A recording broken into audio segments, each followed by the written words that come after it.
Yes po, magandang umaga po. August 5 na po at araw ng Miyerkules. Kumpirmado na po na ito nga pong si Javi Benitez ay nag-file po uli ng pangatlo o ito po yung ikatlong postponement bill. House Bill number 10591 o 10591. So kumpirmado po. At kumpirmado na rin po yung isang content ko kahapon na nagsasabing napakaraming peki po na nagsasabi na aprobado na sa mababang kapulungan o kongreso ang postponement bill na inihain po. So, sino ngayon ang sinasabi niyong bobo? So, ito nga po, lumalabas na kung sino yung mga tunay na bobo. Ano po? Yung mga umaasa na wala naman pong inaasahan. Mga kabarangay, at ayon po kay Javi Benitez, ang ginagawa po niyang rason ay yung, yun nga po, malawakang krisis. Dati na yan. At dinagdag lang niya yung mga estudyante daw po na naapektuhan ng lindol. Napakarami daw po mga kabarangay. Sinasabi din niya na kulang daw o kukulangin daw ang budget ng COMELEC. Mga mababaw po na alibay na hindi po tatanggapin ng batas dahil hindi po ito compelling reason. Kaya sabi ko nga po, tuloy na po ang barangay at SK election. Wala na pong makakapigil dito mga kabarangay. At sinasabi rin natin palagi na papogi points na lamang ang mga yan. Alam nila, hindi mangyayari. Imposible po yung gusto nilang mangyari ngayon mga kabarangay. Hindi po kagaya ng dati na sinuwerte sila.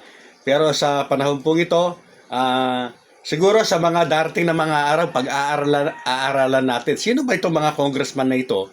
Bakit ganyan na lamang yung masidhi nilang nasain para ma-postpone ang halalan? Kung tutuusin kasi, mga kabarangay, nakapokus lang yan sa kanilang mga lugar. So may mga personal interest sigurado yan kung saan sila nakalugar. Pag-aaralan po natin yan at para magawan po natin ng content. So muli po mga kabarangay, wag po kayong maniniwala agad. Suriin po kung totoo o tama ang sinasabi. Kagaya nga po ng napakarami po, yung iba nga talagang sa tingin mo napakagaling na mga vlogger, mga content creator. Pero yan nga po, siguro naman napatunayan ko na hindi pa po aprobado sa Kongreso yung postponement bill po. Ayan po, kung aprobado na po sa mababang kapulungan yung nabasang postponement bill na dalawa, di sana hindi na magiging tatlo yan. Yun nga ang dalawa po na magkasabay na inihain, nasa committee level pa lamang po yan. Pag-uusapan natin anong mangyayari sa committee level. Kasi nga po, pag iisahin sa committee level yan, ayan, malinaw po na mayroon namang bagong bill. Ito na po yung pangatlo. At yan nga po ay inihain nitong si Congressman Javi Benitez. Paano po ngayon sasabihin na aprobado na sa mahabang kapulungan? Napakarami po nang napaniwala ng mga content creator na yan, may mga video pa nga o mga na nagsasabing ganyan din, pati sa mga post. So siguro po ngayon ay malinaw na po sa inyo na hindi pa po aprobado sa mababang kapulungan ang postponement bill po. Dahil pag-uusapan pa yan. Ano po ang mangyayari ngayon mga kabarangay? Nandyan na po yan sa committee level.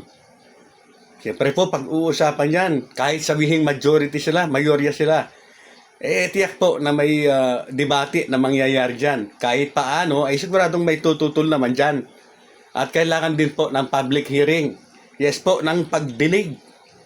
So, sasabihin na po natin na siyempre, ang kukunin nilang makikinig dyan ay yung mga, ito, tuwirang sasabihin ko na. Siyempre, yung mga nakaupo, mga barangay officials, na pabor na ma-postpone ang halalan.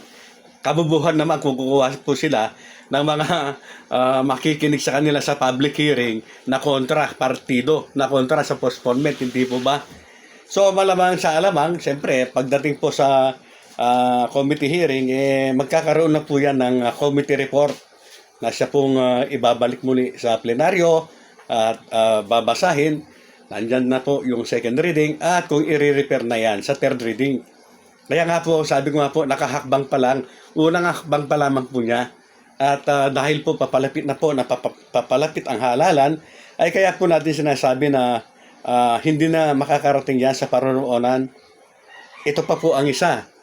Wala nga pa pong naisulong ang counterpart po nila, ang Senado. Dahil yan nga po, nasabi na rin natin sa content natin na hindi po pwedeng maging isang ganap na batas kung ang Kongreso lamang po ang nakapagpasa nito. Kailangan din po, nandyan ang counterpart po nila, ang Senado nga. Wala pa nga po. Ngayon, kung magkakaroon naman, mga kabarangay, halimbawa, hanggang kailan?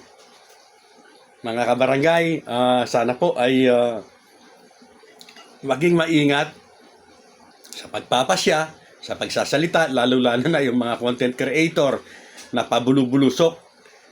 Napakarami po kasi ng mga nalilito. Kung mga nalilito, okay lang po yan Kasi pagkatapos mong malito, mahimasmasan ka, malalaman mo na ang tama. Ang mahirap po, yung mga aanga-anga, yung mga nabulag na sa katotohanan. Meron nga pong isang kandidato dito sa amin napanood lamang po yung balita. Newscaster ito, napanggaling na yung newscaster. Hindi naman niya naiintindihan yung pinapanood niya.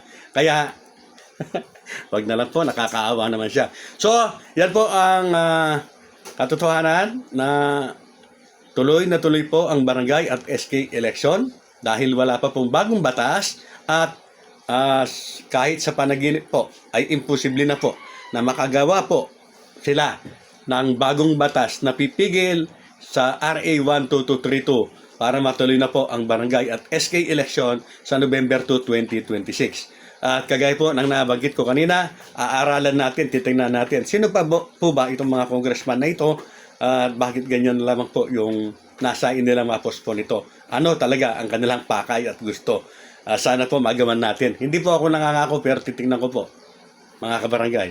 Muli po, sa lahat po ng mga sumusuporta sa akin, maraming salamat po.